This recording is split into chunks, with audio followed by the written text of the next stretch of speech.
Bonjour à tous, bonjour les amis, j'espère que vous allez bien. Dans cette vidéo, nous allons voir tout ce que les comptables ne font pas dans le cadre, bien sûr, des locations meublées déclarées au régime réel, LMNP, LMP. Donc on ne va pas voir ce qu'ils font, on va voir ce qu'ils ne font pas. Et en général, ce sont les choses les plus importantes. Je vous rappelle que si vous voulez faire votre comptabilité vous-même des locations meublées déclarées au régime réel, vous retrouverez tous les liens en description de toutes les vidéos que j'ai fait sur ce sujet, ainsi que des formations et des simulateurs que je propose. Je ne peux que vous inviter et vous recommander de faire votre comptabilité vous-même. Vous allez voir tout ce que les comptables ne font pas. C'est une liste qui n'est pas exhaustive, mais que j'ai capitalisée depuis simplement 1 à 2 semaines, puisque nous sommes en pleine période de déclaration et vous revenez vers moi quotidiennement. Je reçois énormément d'emails. Alors, il y a une chose que les comptables ne font pas. C'est simplement modifier les cotes-parts et les durées des immobilisations. Donc, vous savez, hein, quand on fait de la location meublée déclarée au régime réel, on a la base amortissable. Cette base amortissable, on la décompose par composant. Il y a des cotes-parts sur chacun des composants, des durées, etc. On définit ça au début et puis en général on ne bouge pas cela. Mais ce qui se passe, c'est que eh bien, le comptable ne fait pas d'optimisation, aucune optimisation. Il va prendre des cotes-parts et des durées d'amortissement qui lui semblent correctes sans optimiser du tout. Et eh bien ça, normalement, on n'a plus le droit de le changer après, hein, donc on le définit au début. Par contre, ce qui se passe, c'est qu'il y a de la tolérance de l'administration et que certaines personnes, comme j'ai expliqué dans d'autres vidéos, ont pu les modifier, surtout s'il n'y a pas de préjudice pour l'administration, c'est-à-dire que ça ne crée pas d'impôt en plus. Eh bien, on peut s'adresser à l'administration en leur disant « Voilà, j'aimerais modifier les cotes-parts, j'ai fait une erreur, ma cote-part du terrain est incorrecte, ma cote-part de construction ou ma durée d'amortissement de construction est trop importante, j'aimerais la réduire, mais il n'y a pas d'impact sur le résultat fiscal », eh bien, la réponse de l'administration peut être oui, voilà. Mais c'est trop fin, c'est trop subtil, c'est trop de travail pour un comptable, donc il ne le fera pas pour vous et il ne voudra pas remodifier eh bien, les bilans et les comptes de résultats antérieurs.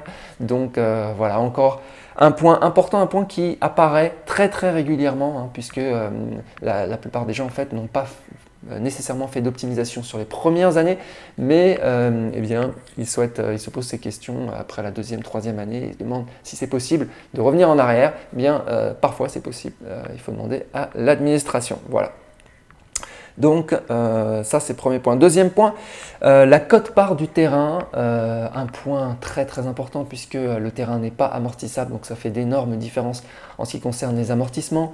Donc c'est un point de tension, je dirais, entre si vous avez délégué votre comptabilité à un comptable qui lui en général va prendre une valeur générique, une valeur qui ne va pas justifier ou qui va justifier simplement en disant que c'est la bonne pratique sur la région, que les autres comptables font pareil, ils prennent 25%, 30%, 35%, peu importe, vous n'aurez pas la possibilité de challenger cela, même en lui apportant la preuve, une autre méthode de comptabilisation, en disant regardez, il y a des terrains qui se vendent sur cette, j'ai recalculé la valeur du terrain en passant par des prix d'agence, etc., etc. Veuillez.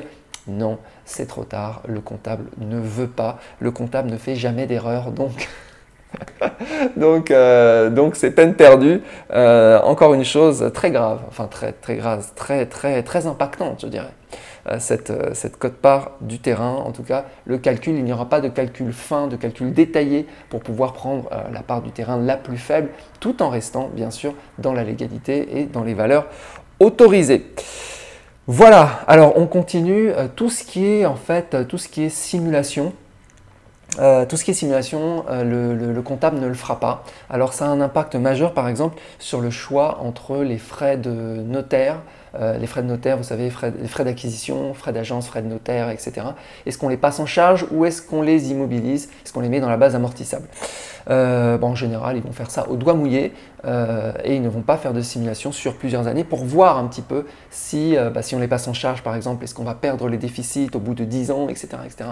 Ils ne feront pas, ils n'ont pas les outils en fait pour faire cela, donc ils ne le feront pas, donc ils le feront un peu au doigt mouillé et on se rend compte que dans bien des cas, eh bien, la décision est sous-optimale, ils ont pris la mauvaise décision tout simplement. Je vous renvoie vers le simulateur, vous retrouverez en description, parce que là, ça vous permet de répondre à cette question en long, en large et en travers, sans doute, si vous devez passer en charge ou si vous devez amortir vos frais d'acquisition. Voilà, donc on comprend un petit peu pourquoi, parce que ça prend du temps, c'est vrai, d'où l'idée c'est d'avoir l'outil soi-même, de faire ces simulations soi-même, pour prendre des décisions soi-même. Et ça, bien sûr, il faut le dire à votre comptable, ce choix, il faut le dire avant qu'il fasse la première déclaration, puisque après la première déclaration, en général, c'est foutu, on ne peut pas revenir en arrière, sauf tolérance, administration, mais là, le comptable ne voudra pas revenir en arrière, etc. etc. Ouais, on reboucle hein, sur les mêmes problématiques. Donc ça, c'est un point très très important. Voilà, changer aussi les durées d'amortissement des mobiliers et travaux. En général, ils prennent des durées d'amortissement 7 ans, 10 ans, 15 ans, 20 ans. On ne sait pas exactement pourquoi. Il n'y a pas possibilité, enfin pas toujours, il n'y a pas de possibilité de challenger, de faire corriger en fait ces durées d'amortissement pour les mettre en général des durées d'amortissement plus courtes pour amortir plus rapidement. Non, tout simplement parce qu'ils l'ont fait comme ça. Donc ils ont des réponses en fait génériques qu'ils vont vous envoyer pour ne pas, leur objectif est simplement de ne pas avoir à modifier la décision qu'ils ont prise, parce que chaque modification, chaque réponse qu'ils doivent vous donner, eh bien c'est du travail pour eux. Et le temps, c'est de l'argent. Donc tout ce temps en fait que vous avez de votre côté, eux ils ne l'ont pas, tout simplement. Voilà, alors autre élément qu'ils ne font pas, c'est répondre aux questions. Ça paraît bizarre, mais en fait, ils répondent aux questions de façon évasive, c'est-à-dire qu'ils ont des réponses génériques. L'objectif étant pas de répondre à votre question, mais étant que vous ne posiez plus de questions. Voilà, parce que chaque question prend du temps. Donc voilà, là j'ai noté quelques éléments de questions qui ont été posées. Par exemple, des charges exceptionnelles. Il y avait des contraventions qui avaient été passées en charges exceptionnelles. Je ne comprenais pas bien pourquoi. Qu'est-ce qu'il y avait eu aussi? Il y avait eu c'était le calcul de la majoration qui était faite sur le résultat, un résultat fiscal avant déficit et pas après déficit. Je ne comprenais pas bien, aucune réponse du comptable. Tout ce qui concerne les réintégrations d'amortissement, de déficit, déduction, etc. dans les cases. Pareil, d'où est-ce que ça vient? Surtout si vous avez plusieurs appartements, c'est très compliqué. Enfin, c'est très compliqué, on s'en mêle un peu les pinceaux et le comptable ne va pas aller revenir en arrière en vous disant voilà, oui, c'est le déficit que vous avez créé 2 ans auparavant, qui ne s'est pas reporté l'année dernière, mais qui se reporte cette année parce que, etc. Il ne fera pas l'effort de répondre de cette manière-là. Autre élément que ne font pas les comptables, c'est simplement contacter les impôts en cas de question. C'est-à-dire savoir qu'il y a beaucoup de choses qu'on n'a pas le droit de faire, mais en fait, quand on s'adresse aux impôts, il y a une tolérance. J'en ai cité quelques-uns, par exemple les modifications de code-part, etc.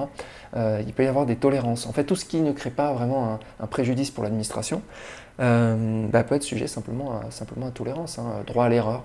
Donc, mais pour droit à l'erreur, il faut poser la question à l'administration fiscale. Or, pour poser la question, il faut prendre du temps, il faut attendre la réponse, il faut corriger, etc. Donc, ils ne vont pas le faire tout simplement. Autre élément très important que j'ai vu, où il n'y a pas non plus le comptable refuse d'expliquer ou refuse de le faire, c'est tout ce qui concerne en fait la date de début d'activité. Donc là, tout ce qui concerne la modification de date de début d'activité, c'est un point très très important parce que parfois on perd plusieurs années d'amortissement parce que la date de début d'activité a été mal dans le P0I, elle était incorrecte, vous l'avez mis 1 an, 2 ans, 3 ans en arrière, au moment où vous avez acheté l'appartement, mais vous n'avez pas utilisé l'appartement pendant toutes ces années, donc etc. Donc il y a pas mal d'erreurs de ce côté-là, qui malheureusement peuvent coûter très cher à la fin. En tout cas, ça ne sera pas du tout optimal. Alors voilà, donc j'en ai cité, je vous ai cité quelques éléments, il y en a bien d'autres, hein. J'aurais pu continuer la vidéo encore pendant 10 ou 15 minutes avec de nombreux autres éléments qui ne sont pas effectués par les comptables. Donc voilà. Alors au lieu de ça, qu'est-ce que vous allez avoir de la part de votre comptable? Vous allez avoir des réponses toutes faites, des réponses génériques qu'ils ont synthétisées au fil des années. Et le but de ces réponses est de simplement vous arrêter de poser des questions. Voilà. Point. Tout ce qu'on veut, c'est que vous validiez les comptes qui vous envoient, les formulaires, valider, envoyer, terminer. C'est d'industrie. Si vous voulez, c'est un peu c'est de l'industrie contre ce qu'on fait sur cette chaîne, c'est-à-dire comment dire, de l'optimisation.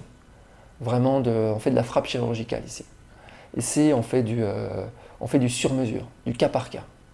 Voilà. Et puis, on prend le temps. Mais ce temps, en fait, c'est le temps, c'est mon temps déjà. Mais moi, ça me fait plaisir de vous aider.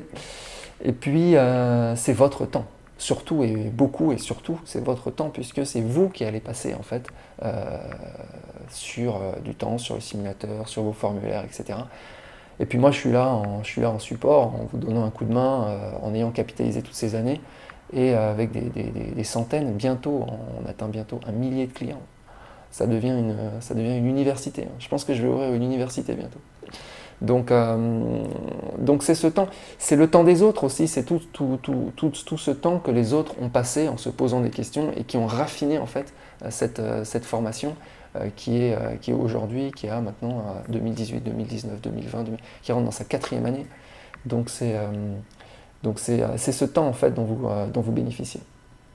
Voilà, bah écoutez, c'est tout pour aujourd'hui. Je sais que vous êtes tous en train de faire vos déclarations. Là, ça a commencé depuis une quinzaine de jours. Je pense que ça va durer encore un mois. Donc allez-y. N'hésitez pas, si vous hésitez, bah, n'hésitez plus. Hein, faites votre comptabilité vous-même. Voilà, si vous avez fait si vous utilisez votre propre fichier Excel, faites très attention parce que il y a quand même beaucoup d'erreurs. Là, j'ai encore eu un client qui voulait que je vérifie sa comptabilité sur son fichier Excel, donc pas le fichier de la formation. Et j'ai trouvé énormément d'erreurs, une dizaine d'erreurs. Hein. Donc faites attention quand même. Pas des erreurs catastrophiques, parce que ça c'est possible aussi, mais quand même des grosses erreurs. Voilà. Donc faites bien attention, je ne peux que vous recommander d'utiliser un fichier qui est quand même rodé, qui a des dizaines de versions derrière lui, avec des corrections, voilà, enfin toutes les corrections, et donc de moins en moins de corrections puisqu'il est mature. Voilà. Je vous souhaite une excellente journée et je vous dis à bientôt. Ciao.